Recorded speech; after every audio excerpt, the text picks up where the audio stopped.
Assalamualaikum warahmatullahi wabarakatuh. Halo sahabat sawit Indonesia, selamat pagi, selamat beraktivitas semuanya. Dan pada pagi hari ini saya sedang berada di kebun seperti biasa di hari libur ya teman-teman.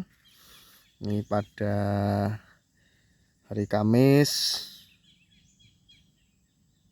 23 Januari yang bertepatan pada hari Waisak ya teman-teman, atau harinya untuk umat Buddha. Dan seperti biasa kita berada di perkebunan kelapa sawit, mengecek atau mengontrol pertumbuhan dan perkembangan kelapa sawit yang ada. Dan alhamdulillah di umur yang ke 18 bulan pasca tanam, kondisi perkebunan kelapa sawit bisa dilihat bonggol tanaman sudah mulai membesar dan daun masih menghijau. Nah, tapi memang ada sebagian di area lahan yang kurang bagus ya teman-teman. Nah, ini kita di areal samping. Nah, contohnya di area lahannya yang seperti ini, yang gersang ini. Nah, ini masih jadi PR buat kita. Masih jadi PR, dan nanti sedikit demi sedikit terus kita lakukan upaya pemupukan kandang. Nah, kondisi lahan yang seperti ini yang masih jadi PR buat kita. Dan apabila lahan sudah ditumbuhi gulma-gulma seperti yang di atas itu, nah itu sudah cukup bagus untuk pertumbuhan perkembangan kelapa sawit, karena memang lahannya sudah lembab ya teman-teman, karena sudah ditumbuhi oleh gulma-gulma yang ada di sekitaran kebunan kelapa sawit. Tapi ini kita terus lakukan upaya pemupukan kandang agar segera mengurai tanah-tanah yang memang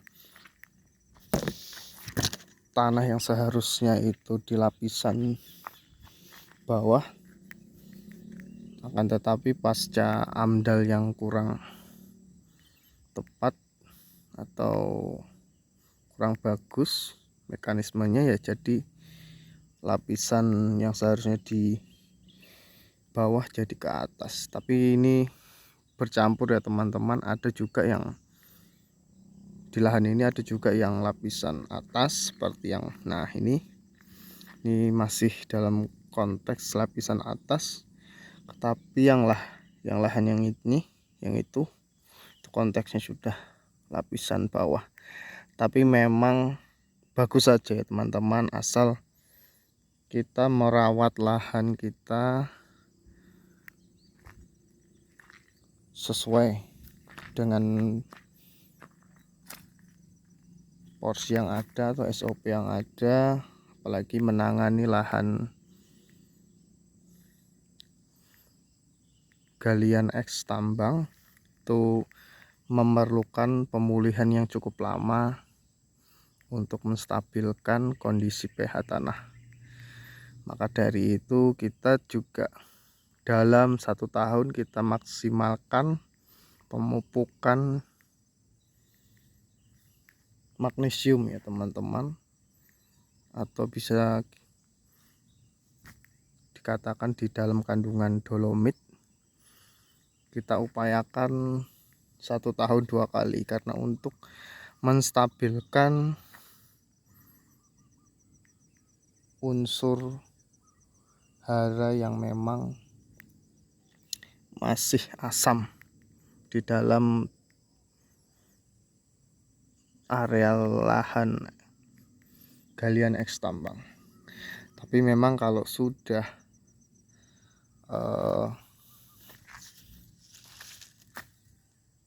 unsur zat asam tersebut bisa dikendalikan, itu kita tanami, apalagi kita tanami kelapa sawit juga cukup bagus juga ya teman-teman. Nah, ini kondisinya bisa dilihat kalau sudah jadi seperti ini. Ini baru umur 18 bulan. Kondisi batang sudah mulai membesar. Kalau kata orang Jawa, merekah.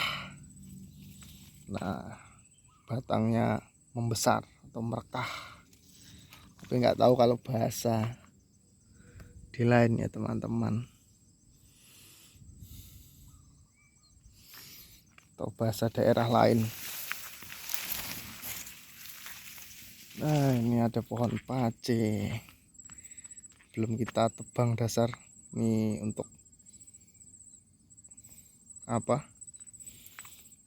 obat tradisional, biar saja nanti kalau memang kondisi pohon pace ini mengganggu sawit yang ada di sekitar ini, ya otomatis nanti kita akan tebang juga ya teman-teman.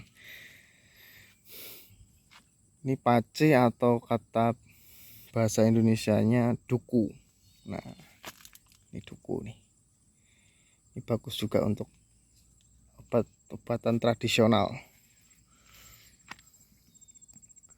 Nah, itu kondisinya. Nanti kita akan ke atas sana supaya bisa melihat ke areal untuk semuanya. Nah, seperti ini kondisinya. Sudah mulai membesar, alhamdulillah. Dan sebentar lagi kita juga harus memikirkan lagi untuk melakukan pemupukan. Ya memang baru kemarin pemupukan, tapi kita juga sudah memikirkan untuk 2 bulan sampai 3 bulan yang akan datang, kita jangan sampai telat ya teman-teman dalam melakukan pemupukan, karena memang pemupukan adalah kunci dari pertumbuhan kelapa sawit kita agar supaya tumbuh dan besar sesuai standar SOP yang ada. Dan dalam melakukan pemupukan, kita juga harus memperhatikan kondisi atau kekurangan unsur hara apa saja yang ada di perkebunan atau di tanaman sawit kita yang kita tanam. Itu perlu diperhatikan ya teman-teman. Dan kadar untuk pemupukan juga perlu diperhatikan dalam umur 1 sampai 12 bulan, 12 bulan sampai 24 bulan, 24 bulan sampai 36 bulan dan seterusnya. Itu ada takarannya masing-masing ya teman-teman, takarannya.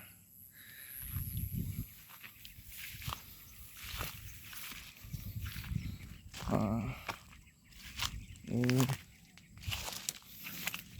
pohon ini belum kita tebang nih, untuk kita kalau di kebun siang kita berlindung di sini agar supaya tidak kepanasan. Tapi memang kalau pohon ini mengganggu proses pertumbuhan perkembangan kelapa sawit atau melindungi di areal perkebunan atau sawit, salah satu sawit ini, kan nanti konsekuensinya juga kita akan tebang. Tapi memang nanti juga kita tebang ya teman-teman. Nih, memang sudah sawit sudah mulai ya sekitar 28 bulan ke atas lah, nanti sudah pokok daun ini sudah kurang lebih nanti akan, nah seginilah ya, kurang lebih 3 meteran ya teman-teman, nanti 3 meter atau 3,5 meter pasti sudah seperti itu. Tapi ya tergantung perawatan kita juga ya teman-teman. Kalau perawatan kita kurang bagus juga ya lambat pertumbuhannya. Nanti kita juga PR lagi untuk penyemprotan.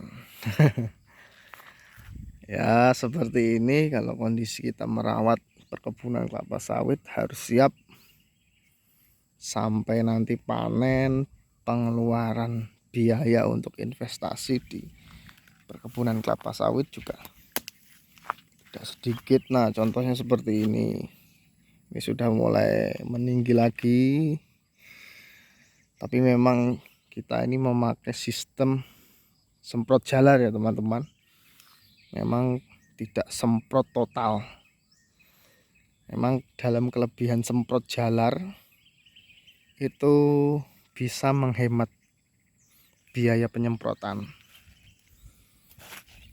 Yang seharusnya itu semprot total bisa habis berapa